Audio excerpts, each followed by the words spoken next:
Okay, guys, you are not going to believe this next story. It's like Black Mirror decided to collab with Fashion Week, but for real, shit's wild. So, get this, a major modeling agency, apparently backed by the fast fashion giant H&M. Yeah, that H&M is rolling out AI-generated clones of its models, digital fucking doubles. Wait, digital clones? As in copies made by a machine? Precisely, they're creating hyper-realistic virtual versions of their existing models. Think avatars, but indistinguishable from the real person in photos or videos. Exactly. Your own personal Stepford wife, but it's just you. And here's the kicker. The models get to own the rights to their digital twins. Yeah, they can license them out, send them to virtual photo shoots, make bank while sitting on their asses playing video games. The dream, right? Your technology itself is quite advanced. It involves comprehensive 3D scanning of the model from literally every conceivable angle. We're talking high-resolution captures of texture, form, movement. Then machine learning algorithms process this data to build the 3D avatar. It can be posed dressed in digital clothing and placed in any virtual environment. The output is designed to be photorealistic. It sounds like crafting a golem from light and data, creating a perfect replica, a digital echo. But where does the essence reside? Is it merely an image? Or does it carry a fragment of the person? It feels uncanny. Uncanny? Allah, it's fucking brilliant. Imagine the possibilities. No more grueling 12-hour shoots in freezing weather. Just send DigiMe. Think I'd send my clone to deal with customer service calls forever. While Kiki plans her digital clone's chore list, the internet had a predictable meltdown. This thing went viral almost instantly. Oh yeah, totally blew up. People were losing their minds seeing the side-by-side comparisons. Real Model Vs. AI clone. You genuinely couldn't tell half the time. The comment sections were pure gold. You memes everywhere. Me sending my AI clone to my Monday morning meeting. Or like, finally, I can be in 2 places at once, bed and my Instagram feed. It's perfect fodder for the terminally online generation. It taps directly into that existing dialogue about authenticity online, doesn't it? We live submerged in filters, deepfakes, curated personas, so the idea of an official digital double feels like the next logical, albeit unsettling step. People are simultaneously fascinated and repulsed. The visual shock value is high, which drives clicks and shares. But beyond the memes, there's a serious backlash brewing, particularly from within the creative industry. Photographers, stylists, makeup artists, they're seeing this as an existential threat. I can understand why. If a brand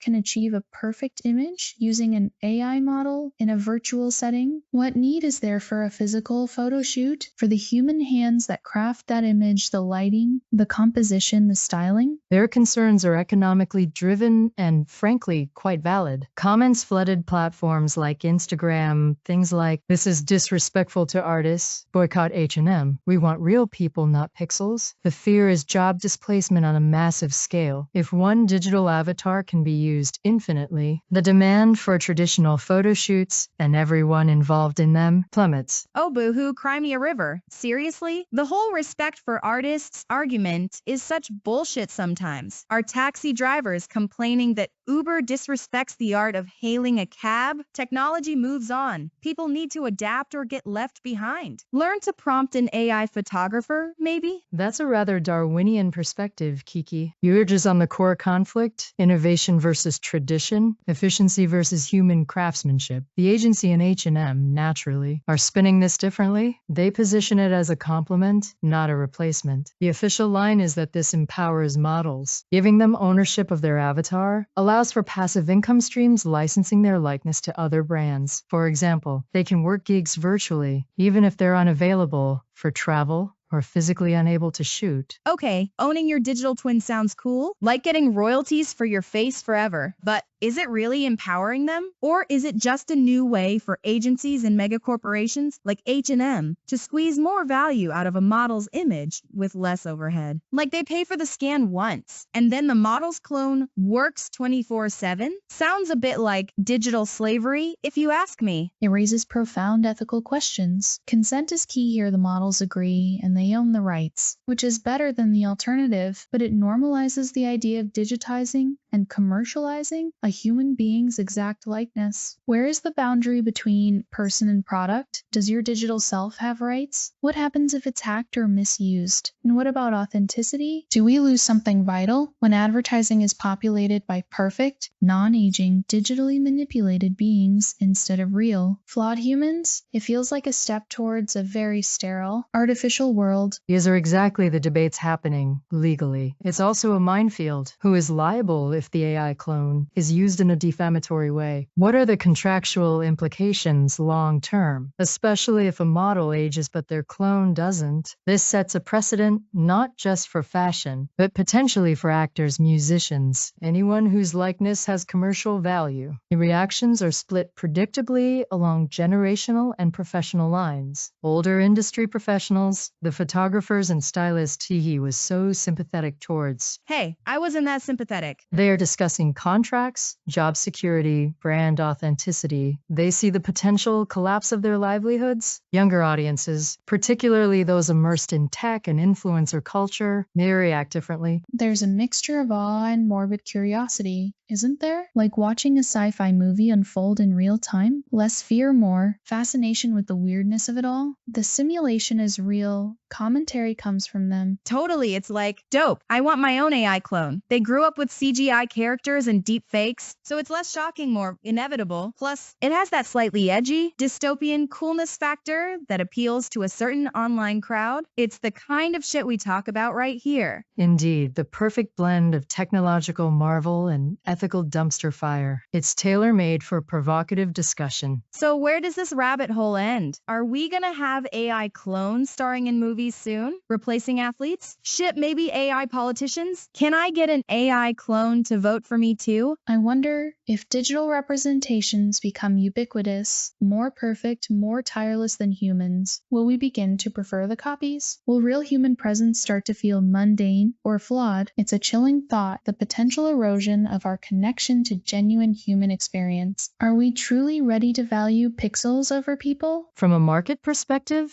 it represents potentially massive disruption. Industries built on human image and presence will have to adapt or face obsolescence. Here's a definition of model actor or even creator could fundamentally change. Whether that's progress or a terrifying leap into the unknown, well, the jury's still out, but the tech is here, and it's not going back in the box. Man, I still think it'd be cool to have a clone do my laundry. Just saying, less philosophical, more practical, priorities, people.